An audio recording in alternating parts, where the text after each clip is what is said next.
Bringing you your favorite new MCs, it's Dormville. I'm in a predicament, we're killing this, consider it a symbol in adrenaline and getting in a drilling, no construction. And fuck the opposition, yeah, we bustin'. Dust to dust, don't give a fuck if you love them. Something's up. What's going on, everybody? It's Dormville. I'm your host, Mike Hood, with my co-host Backstage Phantom. We're sitting down today with rapper Samad Savage. How you doing, man?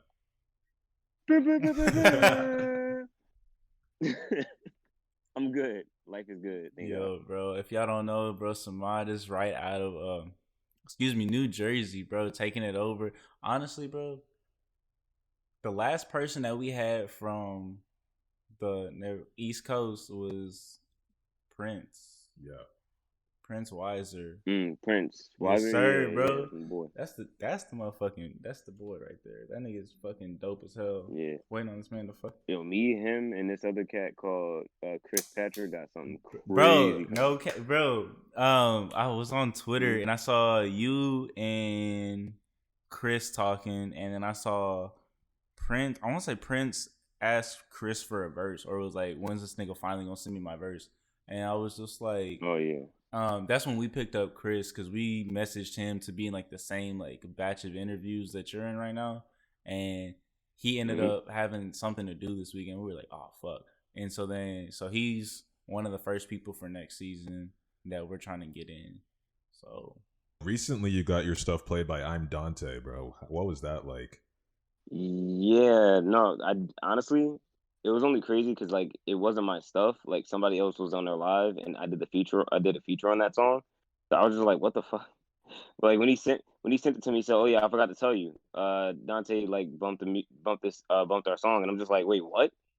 And I've been trying to like reach out to him forever, so like that was definitely one of my bigger goals.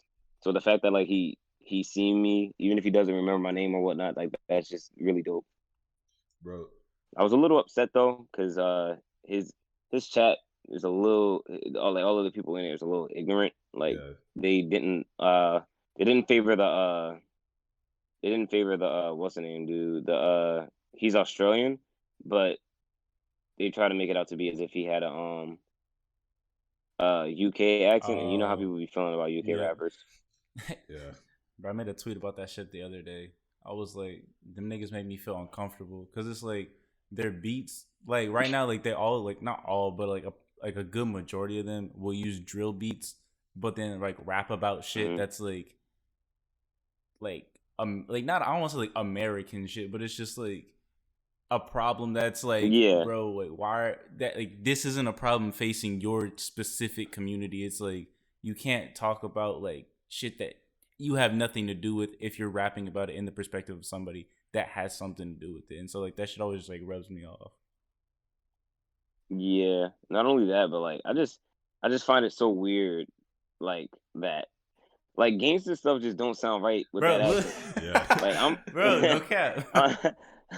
And I'm from Montclair, which is like a pretty good suburb and whatnot. I got, family in different areas and whatnot, but I could rap like more like with more aggression than I feel like, and this is no offense to any UK rappers because I like UK rap. But I can rap with more aggression than them and make like whatever hood shit sound like believable, but it just doesn't sound believable with that accent. You know what I'm saying? They always just sound too polite. Like, yeah. I swear to God, I'll shoot you and have a cup of tea with your mama. Be like, what? Yeah. Excuse me, sir. The only ones I really fuck with is or my main like the one that I listen to the most is Stormzy. Stormzy is really fucking fire. It sounds familiar. Like he hasn't done anything whack yet to me.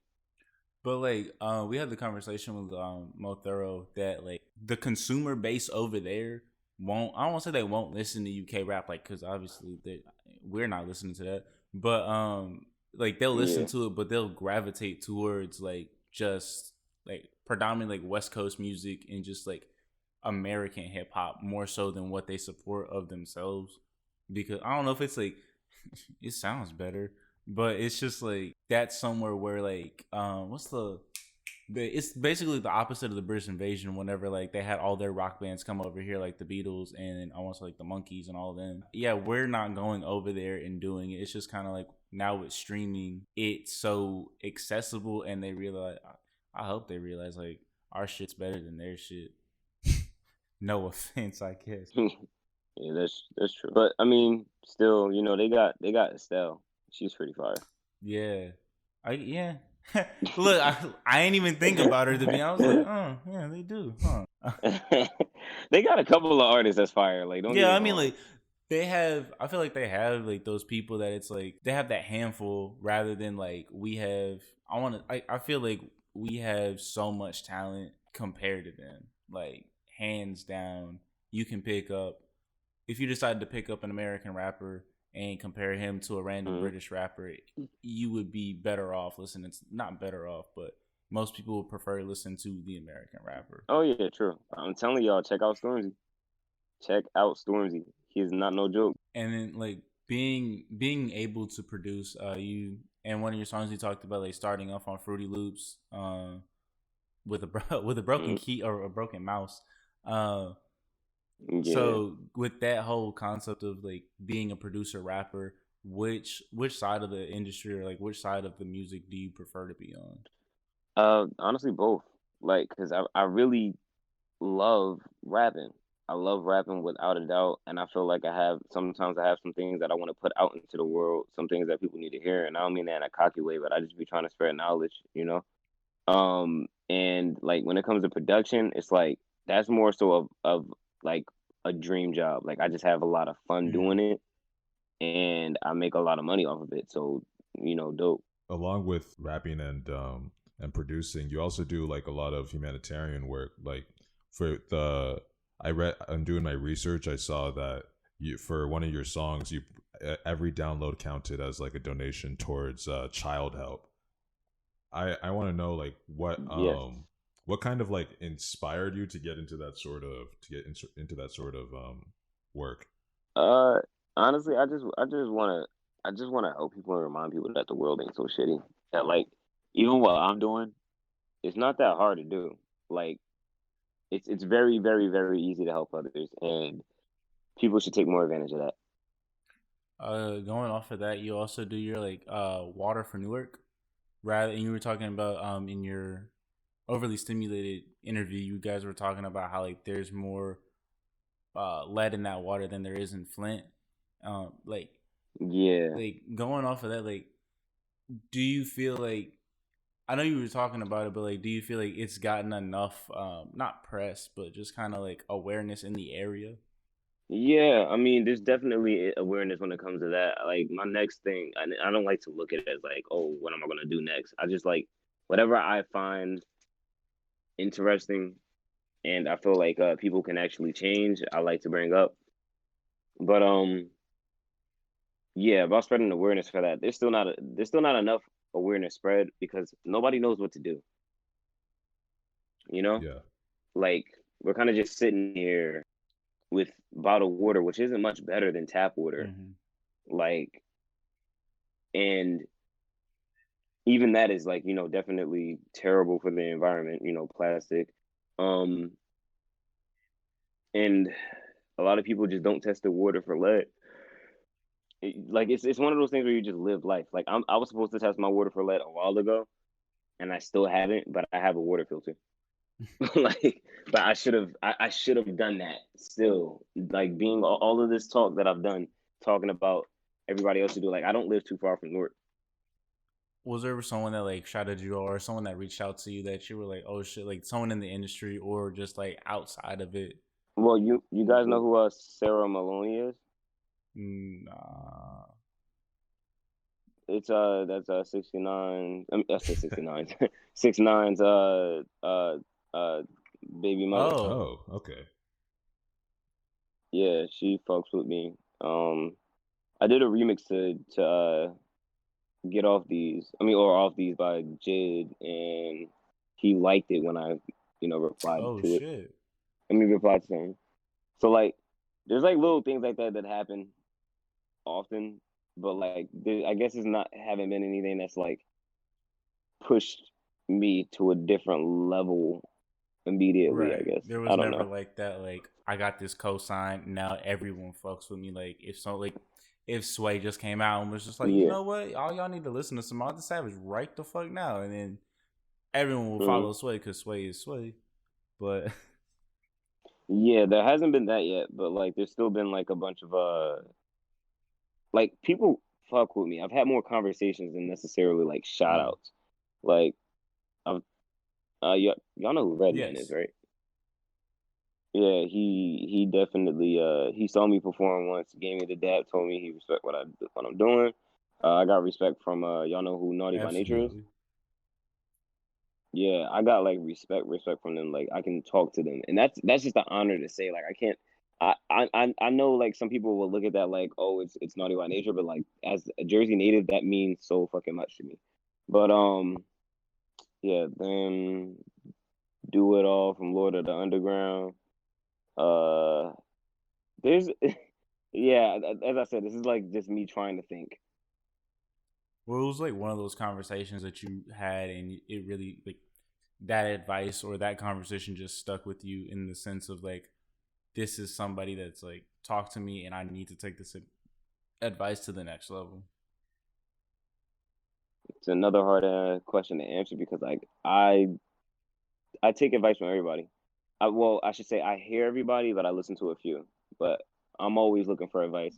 It doesn't matter what position anybody's in.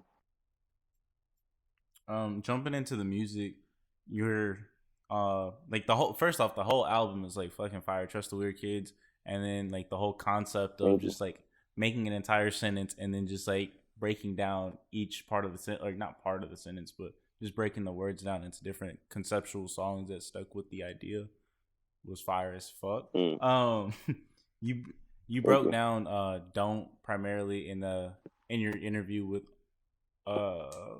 Overly Stimulated. Bro, I don't know why I'm like blanking right now. You broke a lot of that down with them. So I was like, because I was like doing questions and I was doing my research and I was like, oh yeah, I could ask him this, and then like after like listening to the album a couple of times, and then you went on there and you answered the questions. I was like, damn, bro, fuck, I can't ask that. Then someone's gonna be like, bro, why are you asking the same questions? You don't have originality. I'd be like, you know what, bro? Start podcast beef. Like, look, bro, I'll be like, bro, stop, chill. I swear to God. But like, I don't know. I was with folding laundry with my girlfriend. Like whenever I was doing like my initial listen through, and whenever I was like, oh yeah, this is a domestic abuse. So like not like, oh, it's just another domestic abuse song, but it was like, oh, okay, like I understand what's going on here. And then whenever it flips to where like you understand that the man is the one being abused in the situation, I was like, whoa, hold up, bro. And then so like I went back and rewound it. I was like, nah, that's not what this nigga said, bro. Like there's no like no one's making a song like that right now, dog. I swear. And then I listened to it and I listened to it again and listened to it again. And I was like, bro, this shit is like that's different. Like no one's taught like this is a side of a story that like no one's talking about. It's just kind of brushed under the rug of like, oh nah, men don't get abused. Men don't have to like deal with these situations. It's like, yeah, no, it happens often. That song is definitely inspired by two people who are close to me. You know what I'm saying? And anything that happens to people that are close to me, more than one person, it makes me think like, yo, it's a lot more common than even I know. In making that song, did you have any like second thoughts and like talking about this subject? Like, oh, they're gonna come for me if I release this. I don't know if they're ready for it yet. Yeah, most definitely. I think that all the time, but I don't care, man, because I say a lot of risky shit. So my mindset is when I die, I mean, when it's time for me to die, it's time for me to die. I just hope my music is appreciated. You can't appreciate. I mean, you can't mute what's out there already. You know what I'm saying? So I'm just trying to say it all before I get out of here. And Be Yourself. You went ahead and talked about like your personal story and your journey in life. In one of the bars, you talked about like it. Honestly, I think it was in the beginning of the song. You said a lot that was like real interesting, and you talked about getting kicked out at a young age. Like, what were the reasons and stipulations behind getting kicked out? I was doing terrible in school, yo. like absolutely terrible. Absolutely terrible. There was a whole like porn thing too. But like, oh shit. I forgot which album I'm talking about right now. But I talked about a lot on my last album, and I would want people to go listen to that, so I don't want to say too much. But yeah, long story short, I was fucking up. Mm. But then, like, my mom still was trying to take care of me. Another big major part of it was my stepfather at the time. He was a dickhead. He didn't want me and my younger brother to be around my mom much. Damn. And anything that made it hard for him, he was just definitely trying to like make it easier for things to for people to be pushed away. So my mom used to always threaten me with, "You want to move to your father's house? You want to move to your father's house?" At the same time, I've been asking her to live with my father from like an early age anyway. So it didn't mean anything. I was just like, after a while, I was like, you know what? Yeah. And then that weekend, I moved up to my pops. Yeah. Was it like, are you and your mom cool? No, actually, my bad. It was that day. Dang. It was that day. That's how Damn. badly this dude wanted me out of the house. Like he's the one that drove me all the way up with all my stuff packed that day. And like, I mean, like my mom worked so hard growing up and whatnot. Like I still love her and whatnot, but that's definitely one situation that like it's hard to. I forgive, but it's hard to forget about. Yeah. You know. At this point, like, does that affect, like, are you and your mom cool? Are you and your stepdad cool? Or is it still just kind of like that? Oh, she's not with Oh, him anymore. that's good. Apparently, like it's kind of crazy. He was a slime ball, bro. He was stealing money from my mom, Hey. and she didn't know it for the longest time. So when she found out, she was out. Had the damage like already been done? Like, was it a huge amount or just like? Yeah, I mean, it wasn't. It was. I don't remember how much it was, but it wasn't like anything absolutely out of pocket. Well, it was out of pocket, Yeah. obviously, but like It wasn't something that would like cripple her. we forever. wasn't necessarily Right. homeless. Okay. Yeah, we wasn't necessarily homeless. She got out of Dodge, and we lived with my grandma for a little bit, but like she got an apartment like maybe a year later. So like we wasn't like done up or nothing. We was just trying to move smart and get the right place. But I wasn't actually no, they was living down here for I think maybe 2 years, and I came like the second year after I came back from my father's house, which that's a whole nother story that's also on the first album. Yeah. You also said that your pops was a rapper, and that's like you thought. Well, you being in music means that it's okay for me to be in music because you'll support me in this. Like, That's not the reason that this is there's so much left out of that song because I said so much on the prior songs. I mean on the last album, but I always knew that my father rapped, but I knew that I worked on music a lot more often when I moved to my father's. My mom always allowed me to do what I want, but I think I didn't necessarily get serious, but I did a lot more. That was like more of my activity a lot of the time. I was never really bored. That's all I would do if the computer was working. So when you first started making music, were there like any hurdles that you had to get over? Anything like anything that was like hard for you? Like, what was your biggest challenge like coming up? Shit, my biggest challenge coming up was, being a white male in a black family. Because a lot of people don't know that, like, I identify as I was really like, bro, wait, is this nigga not joking? Hold on, bro. You can't go out those. Nah, it'd been mad funny if I was like, and that's exactly what people do, and I tell them they laugh. It's not a fucking joke. Like. I'm like, bro, we gotta edit this out, bro. No, nah, keep going, bro. This is great. But nah, I definitely had struggles socially because I grew up kind of like, I don't want to say poor, but less fortunate. And when I say less fortunate, like I don't mean like poor, because as I said, I live in more of a suburb. But it was like because I live in a suburb, I'd be doing good for like if I was in the hood. Now, what I was saying was that I pretty much was like I would have been rich if I was around the poor, but I was around the rich, so I was super poor. So like normal shit, Like my friends just always had like the newest shit, and I just always had hand me downs and shit like that. But my family tried the best that they could, and that's something that I'm definitely appreciative of. I mean, I feel like it was just really hard for you just to, breathe sometimes, you know what I mean? The way that you built, you know what I'm saying? Big body built that. No. Yeah.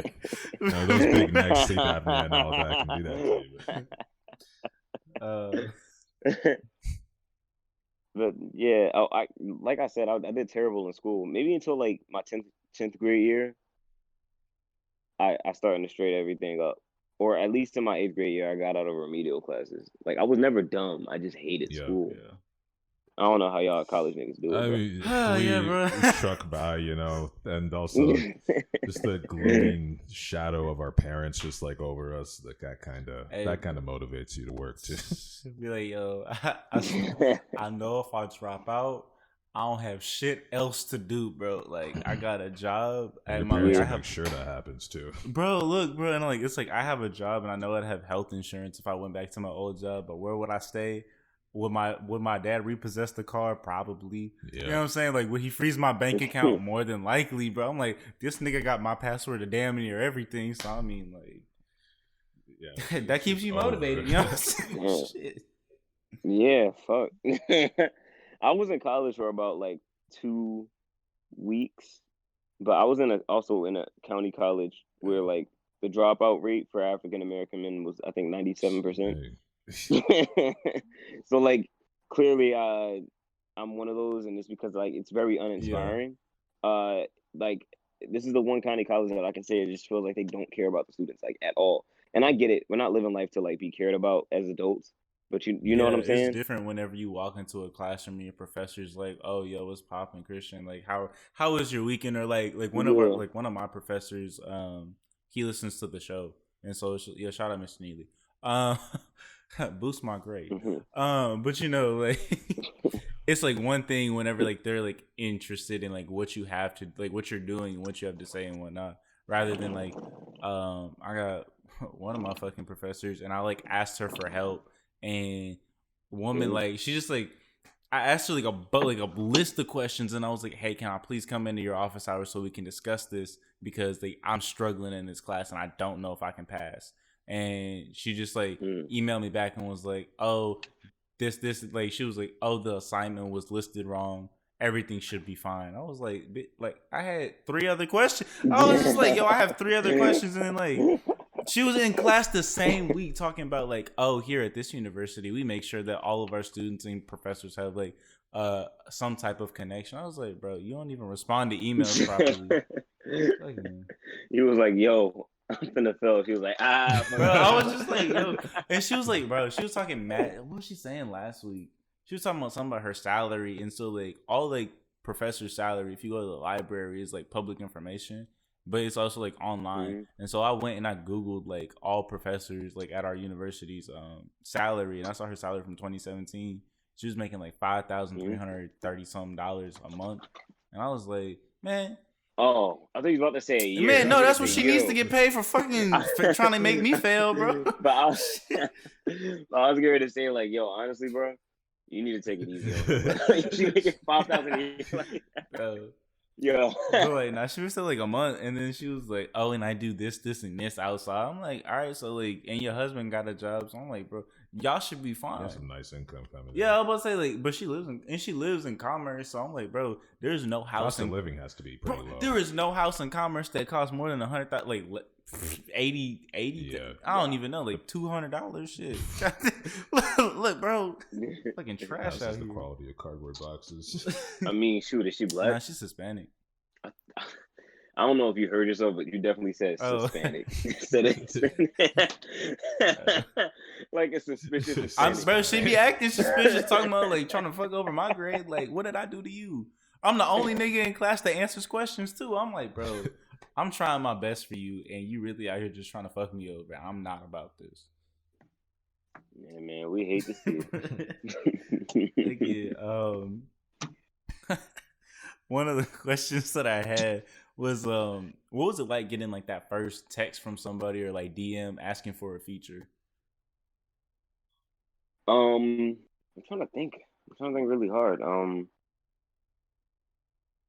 Well, it was nothing. I just looked at it as collaboration instead of a feature. And then I was like, oh, I'm becoming an adult. Oh, snap, bills. so so then then that's when like I charged my first person, and I think the first time I charged somebody for a feature, it was like $75, which is actually like a pretty good starting point. I mean, like, because I didn't I wasn't that far. I should have charged even more at that time, now that I think about it. But like I'm charging like 300 now, hopefully going on 400 by next year. It depends on the moves I make. And I do about like probably 2 or 3 features every month. Okay. So yeah, that like handles most of my bills and shit. Damn, that's not bad. Yeah, that's not bad at all. Damn. Yo, it's great until you see like the baby wearing like the most iced out watch ever. Like I don't care about that kind of stuff, but like I'm just looking like, yo, like I feel like yes, my head is above water, like I'm living fine, but at the same time, just like looking at Tesla's like must be nice, like. You know, Mo, like one of the artists that we interview and we tap in with like frequently, I want to say it's his dad has a Tesla. I swear it has to be his dad. That nigga can't afford no damn Tesla. And I was all like, he'll put it on like his Instagram story that he's like driving a Tesla that day, and I'm like, damn, bro, you ain't got no dick. Huh. You know what's funny? A Tesla, like a decent one, costs like 3,500. I mean 35, and like that's like one of my dream cars. And the car that I have when it first came out was worth about like 35,000. Damn. But my mom decided to get a fucking Jeep. I know I sound like a spoiled, like, you know, white girl at a sweet 16 saying like I want my BMW to be black, not blue or whatever. But like it's just I was so close to getting a Tesla, but my mom decided to get something else for herself, and whatever she had, I was gonna buy off her. Yeah. I'm sorry, it's just like, damn, bro.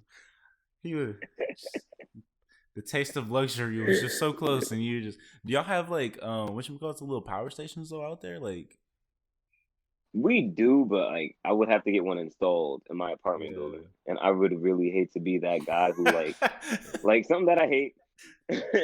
Something that I hate is that like there'll be like an apartment complex or like a project building, and like if you can see into the parking lot in the hood, there'd be like mad Mercedes, BMWs, and shit like that. And I'm just looking like, this is such ass backwards thinking. So, yeah, I'm not that upset about not having a nice car. It's like I still live in an apartment building, so it'll come. Yeah, with financing. Don't. Yo, in the overstimulated interview, y'all were talking about like people being the GOAT, and like in your book, like what makes somebody like. What qualifies you to be in the conversation of being the GOAT? Well, you got to be gay. That's why Tyler the Creator. Okay. And Frank Ocean and Elton John. I'm gonna list every gay man in music right now. Just like, all right, bro, go ahead. Nah, but the niggas talented. Yeah, but but now on the real, what I think qualifies is longevity, consistency. I know that may sound like it can be like the same thing, but you know, consistency sometimes outweighs the longevity. Like, I don't know how long. I don't want to say an artist's name because that's like fucked up. But I don't know how some artists' music is going to last. But I know they're very consistent and they're always going to be heard. Oh, Young Thug. I feel like that's a proper definition, and I don't mean any disrespect by saying that. Like Young Thug can be a GOAT because he's just super duper consistent. Yeah. I was gonna say, I was about to be like, bro, like mad people I know still bump his shit, but it's always something new rather than like what was the song that he popped up? His old shit still slaps. What's the song he popped up on? Not Lifestyle. Yeah, Stoner. Like no one's listening to Lifestyle, no one's listening to Stoner, like unless you're just like have like a 2013 theme party or something. Yeah. Why you would have a 2013 theme party, I don't know, but way too early. Cause niggas still begin. Bro, I was like, I just remember being on the bus and it was just like going home, and Yo, I didn't understand bro, and that's the thing is like I knew damn well no one on that bus knew what the fucking words were, and everybody was in it. I'm like, bro, shut the fuck up, nigga. Nah, it's not even just that song. But when he first came out and started blowing up, I like Stoner, but that was it. And I had this friend named Arthur. He's part of this group called Nine Wave. They actually make pop music, really good shit. Go check them out. But he was like, "Yo, Young Thug is the fucking GOAT. Like, he's gonna be absolutely amazing." I'm like, "Yo, I swear to you, this nigga's not gonna last more than a year. Like, nobody can hear him. He's ruining hip hop." I was one of those guys. I'm not gonna lie. And I mean, what do you know? Like, I'm, an MC, and I'm considering like Young Thug definitely, like, probably top 200 rappers of all time for the way that he innovated. There's a lot of rappers in the world, so I haven't made that list myself, but I'm saying he's definitely mentionable. Yeah. If somebody said that Young Thug is in my top 100, I wouldn't be mad at it as long as it's not too high. Would you say it was like out of like innovation, that's why you would put him high, or like you genuinely think the sound is like something I don't want to say listenable, because listenable is subjective. I mean, the whole list would be subjective, but like, would it be he's on the list because he was somebody that pioneered like the whole mumble rap ish wave, like that whole group of dudes, or would it be because his music is genuinely good? I think it's because I think it's both. I think it's both because he definitely has a place in hip hop. Okay. Yeah, he innovated, but like I listen to Young Thug, like not a lot, but like Hot is in my playlist right now. Surf is in my playlist. And still I go back to shit like Hercules, Check. Like there's some Young Thug songs that I can listen to this day. So there's a longevity thing that I was like, we were talking about goats. Why did I stop here? I just realized. Yeah, happens, bro. Wow, what a rapper I am. Like just say Young Thug's a goat and then get off topic and like everybody thinks I like nothing but Young Thug now. But all right, GOAT status. You have to be versatile. Facts. Extremely versatile. And let me add this, just because you are very different from everybody else, it doesn't mean you're versatile. You mean versatile in the sense of like so they can jump on anyone else's track, or they can Yep. Okay, bet. Gotcha. Yep. You gotta be able to slap on every song.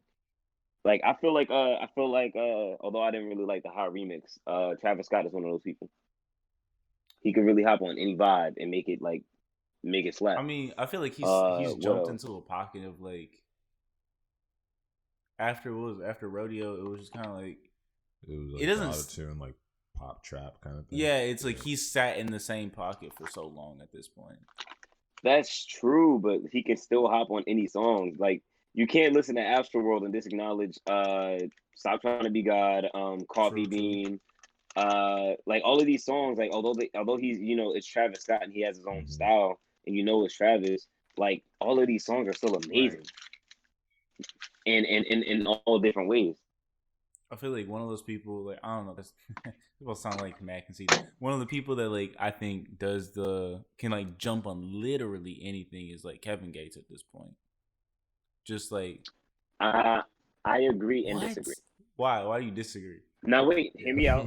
The only reason I disagree is because I don't hear him featuring on enough people's shit. No, he was on Rod Wave, Cuban Links. But I'll say like the reason I think he doesn't jump on a lot of people's stuff, but I went back and I was on Spinrilla, so I really wasn't doing shit.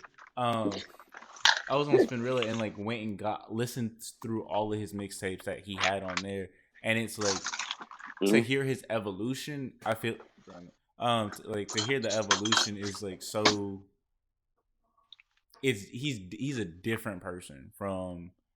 You can listen to like Chance going from 10 Day to Acid Rap to Coloring Book to God damn it, The Big Day. The Hot Shower. The big neck, bro. That's a different conversation. But like you know, he went through that route, but like I don't think Chance could jump back onto an acid rap or like there's no way he would be able to like not no way, but like, you would know it's different. I feel like Kevin could, yeah. I feel like Kevin could do literally just like if you decided to give him those Jamaican type beats that he was using at one point, and then decide to give him a story type beat or decide to give him like whatever you want, like he can just sit there and eat it. But that's because I listen to like damn near Kevin Gates and Izzy Gibson all day, and then Dormville artists the rest of the day. I mean, like I said, man, it's not that he's not versatile. I know what you're talking about. He can get in any bag on his own. But when I say versatile, sometimes I mean like, or not even a versatile thing. When you said like, oh, he can like hop on anything, like that's what you said as soon as I said the word versatile. And I started thinking like, yo, I don't feel like Kevin Gates can hop on anything. Yeah. Because I haven't heard him on everything. Like I feel like you could say that about like Kendrick, Cole, Older Logic, who else? There's a couple of people that you can put on any song, and I mean pop records. Like I cannot hear Kevin Gates on a pop record. I mean, did he not do a song for the Suicide Squad soundtrack? Yeah, he did. But it wasn't like poppy, but yeah, I know. Do you think? I feel. Do you think like going into the future, like that's something that you're like looking at, like trying your best, like not trying your best, but like trying to jump on in each like lane of rap or music in general type thing, just trying to see if you can hold your own in that sense? Yeah, and I have records that I don't even talk about too much, but like there's a song called Loquita or something like that, or Loquita, something Spanish. No, actually it's French, but the song sounds Spanish, and I'm rapping on that. And I would like to say that I sound good, like from other people's opinions. So like that's what I mean though. Like, can you like I haven't heard Kevin Gates on that many different things, yo. And I love Kevin Gates though. Don't get me wrong. That's definitely one of the illest spitters ever. But I can give you a list of people who are more versatile than that. Whoa! Oh, we're talking about the GOAT. I was like, bro, how do we get from Young Thug to Kevin Gates? But yo, those would be the best conversations. I guess like in your music going forward, do you have a progression in mind? I don't want to say progression in mind because progression is always constant and you don't see that shit coming. But and I don't want to say end goal either. Damn, is there a sound where you want to like get where you are comfortable, or do you want to like constantly be moving around from like something that sounds like gray area, then to something that sounds like Trust the Weird Kids, then to the next project sounds like this, and then this sounds like that? Like, is it always going to be like a constant, like each project needs to have its own sound to where you have an eclectic sound all together, or do you want to have I feel like Samad Savage will always sound like Samad Savage, but Samad Savage is also not going to sound like, I feel like there may be songs that you can tie in my career that sound like each other, but there's not going to be any songs on the same album that you can tie to each other. I always like to make sure my album or my track lists are not the same.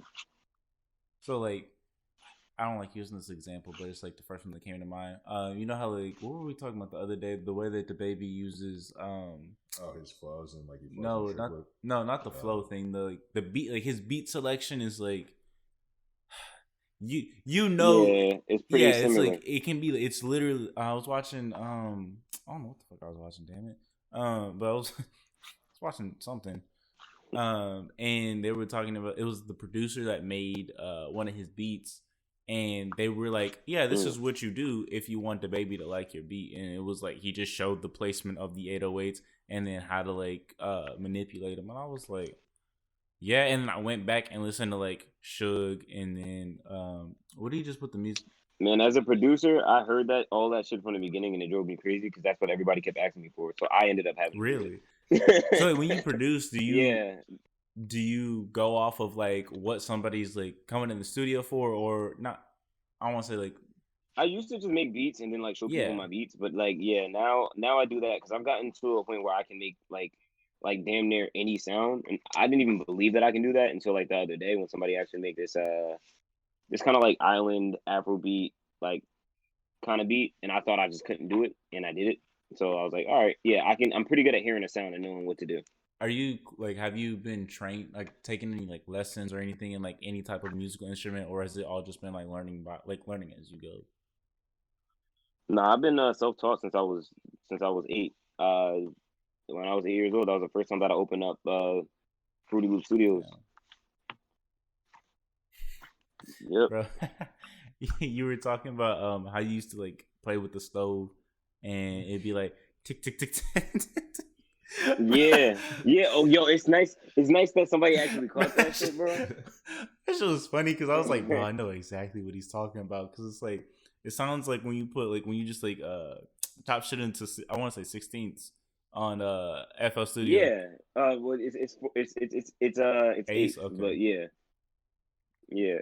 But no, I definitely agree. That's what it is. It cracked me up because I was like, but nah, my uncle like yelled at me so crazy, yo. Like one time I was just in the kitchen, you know, doing my thing. It was like, and I was like, and my uncle came down after smelling gas and said, "Yo, what the fuck you doing?" He was mad tight. I'm just like, "Yo, no, I'm just making the beat." I didn't understand that the gas was the stove was like emitting gas. I thought it was just the sound that it made before the fire came on. So I was with it. Just sitting there running up the gas bill, and they're just like, why is it $20 higher this month? It's like, I was down. I was trying to make a beat. Word, man. But no, there's not a hi-hat that sounds as good as a gas stove lighter. Have you sampled one? Like that shit is so authentic. I haven't, but now I'm thinking about it right now. I have an electric stove, so I'm gonna have to look up on YouTube like a cooking video and just see if I can catch a clip. I was about to say, just look that up, bro. Just like send out a message on Twitter, just be like, yo, does anyone have a gas stove? I can come over and just like, I just need some real quick. I swear to God, I'm gonna be there 5 minutes tops. Twitter will respond. Most definitely. Okay. Our last question before we let you go. Who are you listening to right now? Okay. Who's in your playlist? The Dormville Absolutely. podcast. Absolutely. Nah. That's a wrap. We done. We're gonna cut. Whatever you say after this doesn't matter. We're cutting right now. But nah, for real, who I'm listening to right now, J1 to TC5, Free from the Past, amazing album. I kind of fuck with Guap. Yes, sir. Yo, no. Yo, Mike is Mike is trash because I've been trying to put him on the Guap for like 2 years. Cause it's been longer than that. It was like whenever he first like popped up with that I'm like sexually attracted. Yeah, I'm sexually attracted to tacos video, and he was just like sitting in the car. And I thought it was like the world's funniest shit. Oh, I'm glad I ain't seen all that. Bro, it's the funniest video. Because I wouldn't have took him seriously. Exactly. I only took him seriously after I heard him on Revenge of the Dreamers? On the Dreamville Revenge album. of the Dreamers 3? Yeah, when I heard him on that, I was like, oh shit, this dude's like pretty dope. But I listened to his album, but like sometimes I can't listen to him for too long because he kind of sounds like this other artist I know named Amaru Cloud, and I really like Amaru Cloud's music, so he makes me want to go listen to him. I've been listening to Common new album. That album is really, really good. Go check it out. Clearly you haven't. Your reaction was so underwhelmed. Yo, because like... it sounded like a Minecraft Damn. No one's ever called me out on my fucking whenever they say some shit that I haven't listened to yet. Because it's just like, you ever think about like how? I don't know if you listen to like the Joe Budden podcast, but I feel like you're definitely about to like Chance the Rapper this album, like for real. Oh wait, do you listen to the Joe Budden podcast? On time to time, bro. Like, yeah. Cause like whenever he was on, what was that shit? With Academics and Everyday Struggle. I used to watch that shit like religiously, bro. Like after the Yachty episode, like, and then they got rid of Joe, or they didn't get rid of. He left. Joe just left. Yeah, Joe. Nah, they got rid of that nigga. Bro, after he left. But no, after. I mean, while he was on that show, I met him, and then that's what made me listen to the podcast more, because I wanted to hear him talk about me. but he talked about me on the Everyday Struggle, but he didn't mention my fucking name. Hey. I was so Bro. sick. Like it was the one episode. If you watch it religiously, I don't know if you remember this like little clip, but he was just like they were talking about how CDs are outdated. Yes. He said, "Yeah, my friend Rye guy came through with a CD the other day. We didn't know what to play. We had to like look it up, and like after they heard that CD, he invited me to. Well, I don't know if like Joe did it himself, but I was invited to sit in his backyard back when he was with Sin and like a couple of friends and whatnot. And we were talking about that album and shit like that. Like, and it was Ramadan. I was fasting. It was a good ass time. But long story short, I was just like mad tight that he didn't actually say like what album it was. Bro, That would have that shit would have fucking boosted the like that would have been the cosign that would have like. Yep. And see, this is why I don't bring up cosigns because that's like my situation a lot of the time. It's like so close. That's fucking nuts. But like. Yeah, like Arsenal. Y'all know battle Arsenal, the battle rapper. Yeah, like I made a beat for him and did a hook for him. And well, I wrote a hook for him. A singer sung it, but I'm working with him right now. And he follows me on Instagram, and I told Instagram, but it's not like he shouted me out on his Instagram. You know what I'm saying? So it's like it's not really worth mentioning. Yeah. I know, but I'm close, man. I noticed you got Blackie Speaks following you too. That dude's pretty influential. Yeah, that dude is awesome. Yo, honestly, I got like a lot of love for him because I was just going through some shit and he legitimately just DM'd me and had a full conversation with me. And like knowing how he uploads every single day pretty much, like that means a lot because he really took the time out for that. But if we're talking YouTubers, yeah, I fuck with him. Kodeka just followed me not too long ago. Crip followed me and fuck with me. Who else? Y'all know Moxus? He did a song with Kodeka recently. I've heard of him, but I haven't listened to any of his stuff yet. Y'all watch your boy Isaiah? I mean Isaiah the Player? Yeah, from time to time. Yeah, he fuck with me heavy. We actually, this is the first time that I think I'm saying this anywhere, but we got a song coming out, and we might be shooting a video for it. I don't know, but who else? Y'all, I'm sure y'all heard of Intensify Charts, right? No. Not. All right, so pretty much he's like a list YouTuber. He's not like a personality YouTuber or anything. So, but yeah, I fuck with him. But yeah, see, like through conversation, it's easier to tell you who like I fuck with that rings bells. But yeah, I'm about to make some cookies, so if y'all want to holler at me. Got the address, bro. You got tickets. Bro, yeah, bro. You know what I'm saying? We get these plane tickets ready, you know what I'm saying? Like, fuck it, we'll drive. I got a full tank of gas. Yo, if you fly over here for some like not even homemade Betty Crocker cookies, bro. Like, you might need somewhere to stay type shit, but you know, like, you know what I mean? Word, bro. Nah, I'm gonna have to cook y'all like a whole couple of batches for that for it to be worth it. Bro, honestly, we trying to get out there like our graduation. We wanted to do like a mini doc and just kind of like fly, drive, do whatever. Oh yeah, where y'all at? We stay out in Commerce, Texas. It's like 45 minutes. We 45 minutes from Dallas. An hour. I mean, I drive. Look, if I drive, it's 45 minutes. Texas is like my favorite place, bro. Because like people, are y'all from Texas? I am, bro. Nigga. Y'all niggas are mad nice over there, bro. Everybody, bro. Niggas are mean as hell out here, bro. What do you mean, Nick? I don't know what the hell you're talking about. I was in Austin, maybe bro. That's Austin, bro. That's fucking Austin. That's place, what that shit is, bro. Because they'll be like, keep Austin weird, and it's just like mad, just like good vibes and shit in Austin, and like, but if you go like, I mean, like music niggas are cool and shit, but like, fucking. Texas, bro. Texas is different, bro. You come to any of the suburbs in Texas, bro. People just Texas is fucking different, especially if you're a nigga, bro. I swear to God, bro. I'm from like I stayed in Oklahoma. I mean, of course.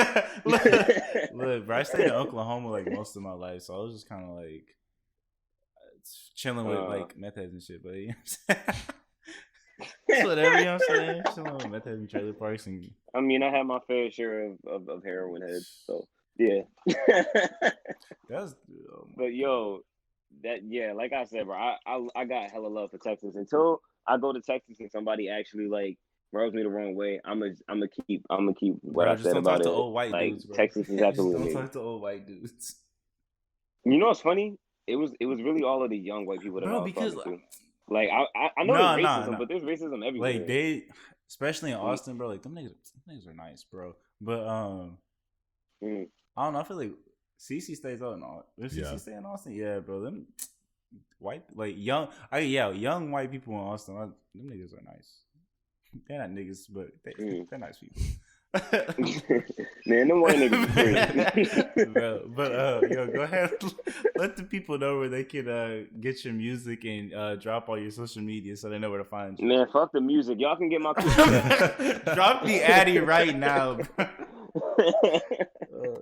But nah, I just dropped an album called Trust the Weird Kids in June. It's not called Trust the Weird Kids in June. The time that I dropped it was in June. Anyway, you can find it literally in every single store. Once again, my name is Samad Savage. And go to SamadSavage.com for more content. I just dropped a video for because I said to Why didn't we talk about that, and I said to be the GOAT. Yo. It's not too late. Nah, bro, you make the cookies, bro. No, dropped yesterday. But nah, like as I said about versatility, you know, in order to be the GOAT, you have to have versatility. So that's why I dropped the house record. We're gonna let you get to them cookies. I'm gonna text you. But all right, y'all, I'll holler at y'all. Appreciate you coming on the show. You got it, bro. Peace and love.